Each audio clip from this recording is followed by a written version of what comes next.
Well, good morning from Holland. Well, this is the English version, and hopefully this is enough light. I found that it's really dark when I record this. But welcome, this is my first English live vid, but yeah. My sisters from Bulgaria made me aware of that I have also English people who speak English or write in English that are on my page and that like my page. So for them, I wanted to record this message that I had recorded a few moments ago in Dutch. I was talking about mourning the loss of people or animals or things that we lost. Not really lost, because I believe that everything that we lose gets another form or something like that. But still, we have to deal with emotions and feelings of sadness, and these are emotions that aren't very nice.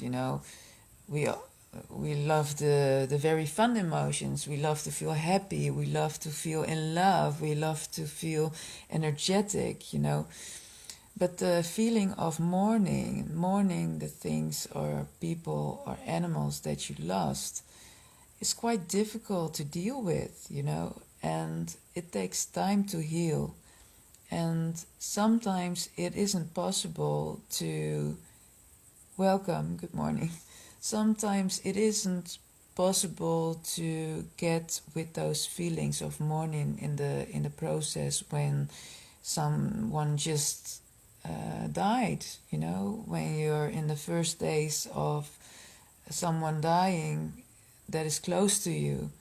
Then you're still in a kind of shock energy. You have to arrange things, you have to get the things going in the outside world before you can get room for your own feelings in this. And these things take time, but if you take your time, then eventually you'll become whole and serene in the thing that had happened.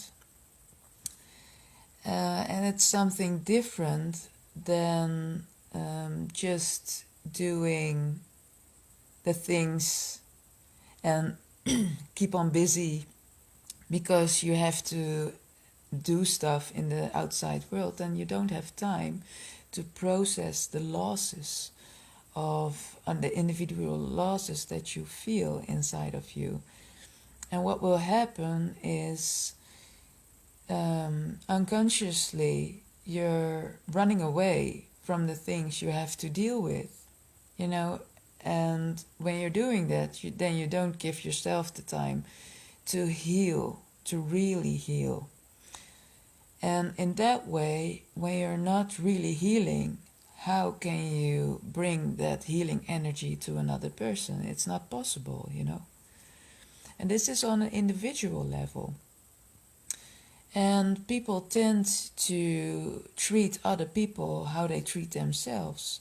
If you're not really healing, how can you heal a relationship or a friendship or conflicts between other people if you don't deal with your own emotions first?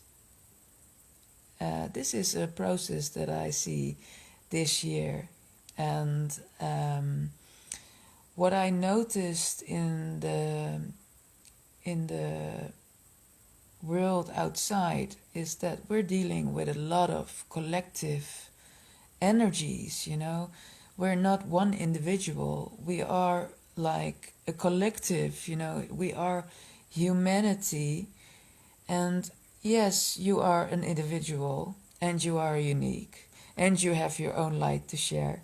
But in the same time, you're also responsible for the collective.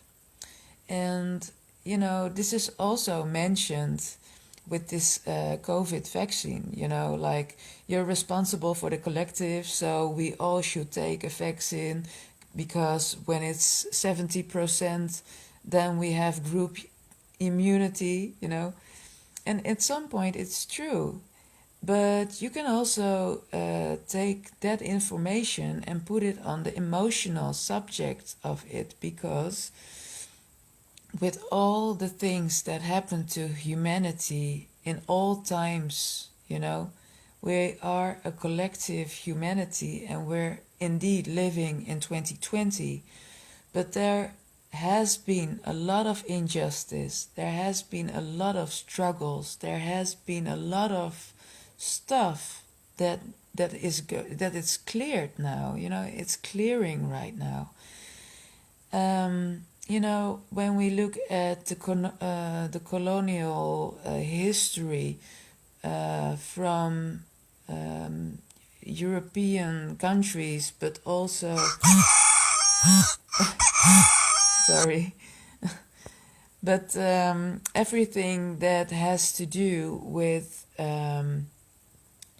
injustice and people, small groups of people who want to take the power of other people and only are in for the gain, those energies are collectively healed at the moment. And the problem is, when you look at Black Lives Matter, when you look at the discussion here in Holland where it's about Sinterklaas and Zwarte Piet, with the man with the beard who just looks like Santa Claus, and with his helpers who had like this curly stuff and with the black faces, It's quite turbulent in these discussions about it. I think that 2012, 2013, this energy has come up, and it's all because of the people who are there. There are a few people who are still feeling the collective pain from the ancestors,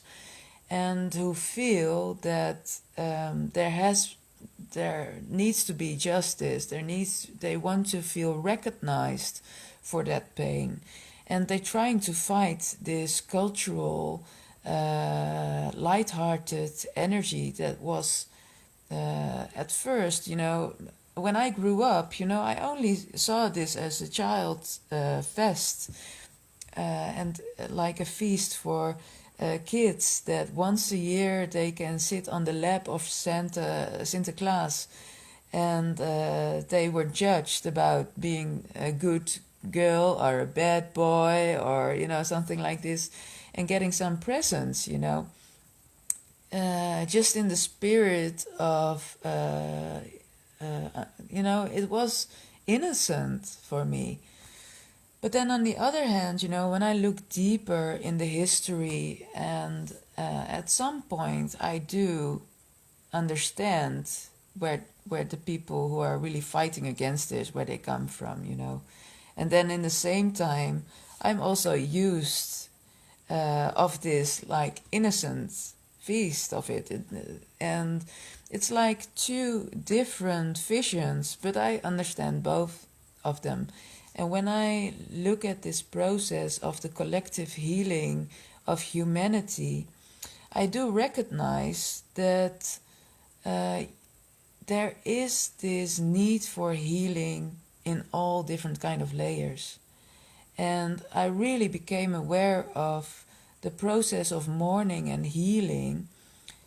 Sometimes the ancestors didn't have time or the energy or the focus to heal the deeper parts of the hurt, because they were really trying to manage everything, and they were trying to heal and work for a stable foundation for the children and the children after the children.